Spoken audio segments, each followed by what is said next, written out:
The one thing Leonor wants but can't have. The morning light reaches the stone facade before it reaches her. Not by accident, by design. The words sit quietly against centuries of architecture, where nothing is accidental and everything is inherited. Inside, footsteps move at a measured distance. Doors open before she reaches them. Protocol breathes first, so she does not have to. This is how a future is prepared. She is young, but the institution around her is old enough to know that youth is temporary, while continuity is not.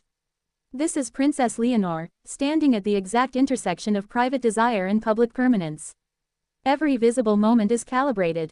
Every absence, deliberate. What appears as restraint is, in fact, governance rehearsing itself in real time. Spain does not place its future in abstraction. It embodies it. Uniforms are worn before choice is fully formed. Oaths are learned before their weight is completely felt. This is the living thread of continuity, quiet, disciplined, and unyielding. National identity is woven into these rituals, not as symbolism but as instruction. From the outside, it can look ceremonial. From within, it is absolute. At a certain point, the question changes. It is no longer who she is becoming. It is what she must never become free to refuse. Because what she wants, what any ordinary young person wants, is not radical. It is not rebellious. It is simply unavailable. A life without constant translation. A decision made without consequence echoing across borders. A mistake that remains private. The first illusion the public holds is that power grants freedom. In monarchies, the opposite is closer to the truth. Power narrows. It concentrates obligation until there is no unused space left for spontaneity. And here is the first uncomfortable reality. What looks like protection is actually preparation. What looks like patience is actually timing. The crown does not rush. It waits. Every appearance is a test of endurance. Not physical, but symbolic. The question being asked, silently, repeatedly, is whether presence alone can sustain legitimacy in an era that no longer trusts permanence. By the time she is old enough to understand what that phrase truly means, it has already been removed from the list of possibilities.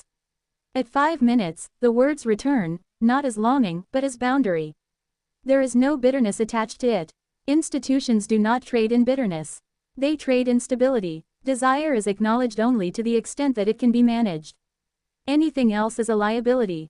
Spain remembers what instability costs. That memory lives in law, in succession rules, in the careful neutrality of the crown. The future monarch is not raised to express self. She is raised to preserve balance. This is not personal, it is constitutional. And yet, something remains deliberately unspoken. There are conversations she will never be allowed to have without witnesses. Relationships that must be evaluated not for sincerity, but for consequence. Paths that quietly close before she ever reaches the crossroads. At minute 8, the deeper mystery emerges, not what she is allowed to do, but what must remain unresolved to keep the institution intact. Silence becomes a tool. Ambiguity becomes policy. The absence of explanation is itself an explanation. Continuity is not abstract here. It is embodied in visible presence. International observers understand this language well. In the United Kingdom, the discipline is familiar, measured appearances, restrained emotion, the careful separation between personal feeling and national role. In Canada and Australia, the question is quieter but persistent: does inherited authority still translate in a democratic age? In the United States, the fascination is different. It is not about allegiance, but about durability. Whether a system built on inheritance can still project credibility without spectacle. Germany watches structure, procedure, whether form can still command respect without force. All of them are watching the same thing. Not her personality, her containment. At the midpoint, the strain becomes visible, not as rebellion, but as compression.